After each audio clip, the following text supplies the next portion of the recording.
ఉత్సాహంగా ఉల్లాసంగా చదువు సాగాలి, గొప్ప గొప్ప ఉద్యోగాలు సాధించాలి. Vignan deemed to be university. Venkateswara Swamy అంటే మొదటిగా అందరికీ గుర్తొచ్చేది తిరుపతి.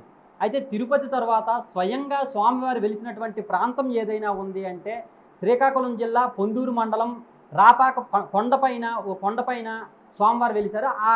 ఆ టెంపుల్కి సంబంధించినట్టు చరిత్ర ఏంటి, ఆ టెంపుల్ విశిష్టత ఏంటి అనేది ఇక్కడ స్వామివారు ఉన్నారు, ఆయన అడిగి తెలుసుకుందాం. ఆ స్వామీజీ చెప్పండి, ఈ టెంపుల్ చరిత్ర ఏంటి, ఇది ఎప్పుడు వెలిసింది? ఈ స్వామివారు పాదం వేసి పుట్టారు స్వామి. ఇది మామూలుగా విగ్రహం తయారైతే పెట్టేది కాదు, ఆయన స్వయంగా పుట్టిన విగ్రహం ఇది. ఈ స్థానం అది ఎలా జరిగిందంటే, మా తాతలు ముత్తాతలు ఉండేవారు కదా అప్పుడు, ఆ టైంలో ఈ పెద్ద కొండ అడవిలో ఉండేది. ఆ అడవిలో సమస్యలు ఏంటంటే పెద్ద మంట కింద వచ్చేది రాత్రి నైట్ 1 గంట ఆ టైంలో. అప్పుడు కరెంట్ ఉండేది కాదు, ఏమీ లేదు, మొత్తం చుట్టూ కొండలు. ఆ కొండలు అప్పట్లో ఏంటంటే కరెంట్ ఉండేది కదా, తర్వాత కాగడ టైపు తీసుకొచ్చి మొత్తం కొండ చుట్టూ కాపలా కాసేటప్పటికి ఏ టైం కింద మంట వస్తే ఆ టైంలో మనం అంతా దగ్గరకు వచ్చి ఎక్కడైతే మంట వచ్చి పొగ వచ్చిందో అక్కడికి వచ్చి అది తవ్వటం జరిగింది. ఆ జరిగిన తర్వాత తవ్విన తర్వాత ఏమో అలివేల మంగమ్మ, పద్మావతి, వెంకటేశ్వర స్వామి 3 విగ్రహాలు దొరికిన తర్వాత అవి చిన్నవి. అవి ఏమైనాయి అంటే అలాగ దాని ద్వారా భజనలు కానీ చేస్తుంటూ అలాగలా పెద్ద ఊరు మొత్తం సందాలు వసూలు చేసి అవి వచ్చేది మొత్తానికి ఇంతవరకు తీసుకొచ్చారనమాట. కనీసం దగ్గర 250-200 సంవత్సరాలు జరుగుతుంది ఇప్పటి వరకు. అయితే ఇప్పటి వరకు కూడా కమిటీ వాళ్ళు మొత్తం అంతా శుభ్రంగా చూసుకుంటున్నారు. ఆలయ పరిశ్రమ బాగానే ఉంది. భక్తులు కూడా ప్రతి శనివారం కూడా బాగానే వస్తుంటారు. అంతా పూజ కార్యక్రమాలు బాగానే జరుగుతుంటాయి. అయితే భగవంతుడు మాత్రం ఇక్కడ పాదం వేసి పుట్టారు మెయిన్. ఈ గుడి పేరు శ్రీదేవి భూదేవి సమేత శ్రీ కళ్యాణ వెంకటేశ్వర స్వామి నిలయం. ఇక్కడ ఆ రోజు ఏ విగ్రహాలు వెలిసినట్టు మీ పూర్వీకులు చెప్తున్నారు? మాకు అప్పుడుది ఏంటంటే అలివేల మంగ, పద్మావతి, వెంకటేశ్వర స్వామి ఇక్కడ. ఇంకా చూసుకున్నట్టయితే ఇక్కడ మనతో గ్రామస్తులు కూడా ఉన్నారు. ఇక్కడ ఈ టెంపుల్ డెవలప్మెంట్ ఎలా ఉంది ఏంటి అనేది మనం అడిగి తెలుసుకుందాం. చెప్పండి, ఈ టెంపుల్ ఇది స్వామివారు ప్రత్యేకంగా మనం విగ్రహాలు స్థాపించినటువంటి కాదు, ఇవి వెలిసాయి అని చెప్పేసి స్వామివారు చెప్తున్నారు. మరి దీని ఆ డెవలప్మెంట్ కోసం మీరు గ్రామస్తులు ఎలాంటి చర్యలు తీసుకుంటున్నారు? ఇప్పిలి దాసునాయుడు గారికి విగ్రహాలు వాళ్ళ తాతగారికి దొరకడం తెలుసు, గ్రామ పెద్దలు చెప్పడం మాకు అందరికీ తెలుసు. మేము చిన్నవారమే, మాకు తెలియదు. దాసునాయుడు గారు ఆయన సొంత నిధులతో ఈ గుడిని ఎంతో కొంత చేశారు. ఆయన చేసినంత సేవ చేయగా మిగతా కార్యక్రమం ఆయన అకాలంగా మరణించారు.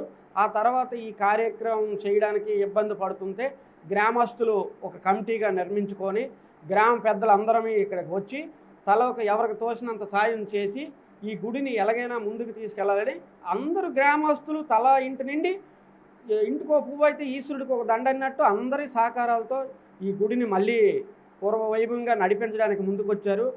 అలాగే వాళ్ళ అబ్బాయి దాసునాయుడు గారు వాళ్ళ అబ్బాయి ఇది ఇప్పులు దాసునాయుడు ఆయన నిర్మించడం జరిగింది. ఆ తర్వాత గ్రామ పెద్దలందరూ చేయి సహకారాలు అందాయి. అలా ముందుకు వెళ్తుండగా ఒక 3 సంవత్సరాల కిందట దీనికి రోడ్డు మార్గం లేదు, అందరమే మెట్లపై నుండే నడిచి రావాలి, ఏ మెటీరియల్ రావాలన్నా ఏమైనా ఇబ్బంది అవుతుందనేసి ఆలోచించి మళ్ళీ గ్రామ పెద్దలను కమిటీ చేసుకొని నలుగురం ఎంతో కొంత సాయం చేసుకుని ఆ రోడ్డుకి ఒక పెద్ద క్రెయిన్ తెచ్చి ఇటువైపు ఎడమ వైపు ఉన్న రోడ్డుని వేసాము, రోడ్డు మార్గం. అప్పటి నుంచి భక్తులకి ఇటు పక్క రాపాక గ్రామం మాదైతే ఈ ఎల్లయ్య గారి పేట అనేసి, వాల్పిల్లిపేట అనేసి, గూడెం అనేసి, ఇక్కడ కలియుగ వెంకటేశ్వర స్వామి మనకి వెంకటరమణమూర్తి భూదేవి శ్రీదేవి సమేతంగా అనే ఒక పేరు తిరుపతిలోనే వినిపించేది. తర్వాత రాపాక కొండపై ఉన్నది. ఆయన స్వయంగా కొండపై వెలసి ఉన్న దేవుడు, ఆయన ఇష్టం కోరికి వచ్చాడు. అందుకు ఇక్కడికి వస్తే అంత మోక్షం, ఇక్కడ మనం దాన్ని మొక్కుకున్నా సరే కోరికలు తీరుతాయని ఒక నమ్మకం ప్రజలకి. అయితే దీన్ని ఇలాంటి గుడిని మనం వదిలేయకూడదని ప్రజలందరమే చెయ్యోత చేసుకొని ఈ గుడికి ఆ రోడ్డు మార్గం వేసిన తర్వాత బైకులు వస్తున్నాయి, కార్లు కూడా వచ్చాయి. మనం ప్రతి కార్తీక మాసంలో ఒక 4వ శనివారం అనే పెట్టుకొని అన్నప్రసాదం ఇక్కడ చేస్తాం. అన్నప్రసాదం చేసి చుట్టుపక్కల గ్రామాలకి తెలియచేస్తూ మా గ్రామస్తులతో పాటు భారీ అన్నప్రసాదం చేస్తాము.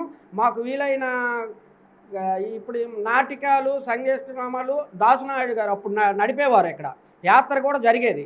అలాగే మనం ఆ రోజు ఎంతో కొంత మనకు తెలిసింది చేద్దామనేసి కొంతమంది డొనేషన్గా తీసుకొని కొన్ని ప్రోగ్రాలు కార్యక్రమం కూడా బాగా చేస్తాము. ప్రతి శనివారం భజన కార్యక్రమం అద్భుతంగా ఉంటుంది.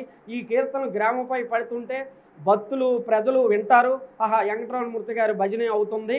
ఇలాగా సరదా సంతోషాన్ని ఆయన మనకి కలిగిన దీంతో చేస్తాము. అలాగే ప్రతి నెల ఇక్కడ ఒక పూజారిని కూడా నిర్మించాము.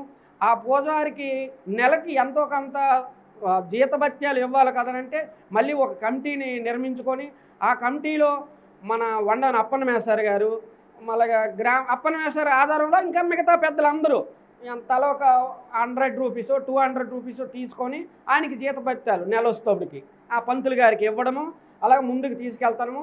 ఇది ఏమైనా మీలాంటి పత్రిక వారు బిగ్ టీవీ మహా అద్భుతంగా దీన్ని గుర్తించి ఇక్కడికి వచ్చారు. ఈ బిగ్ టీవీ వాళ్ళు తరపునైనా ప్రభుత్వానికి తెలియజేస్తారని ఆ బిగ్ టీవీ వాళ్ళకి వెంకటరామమూర్తి గారు కోరుకుంటాను. వెంకటరామమూర్తి అడుగుతాడు అనుకోండి, మీ ఛానల్ ద్వారా మీరు ఇక్కడికి వచ్చి దీన్ని ప్రభుత్వానికి దృష్టికి తీసుకెళ్తే మీ బిగ్ టీవీకి అంతా మేలు జరిగేలా ఆ వెంకటరామమూర్తికి మేము ప్రార్థిస్తాము.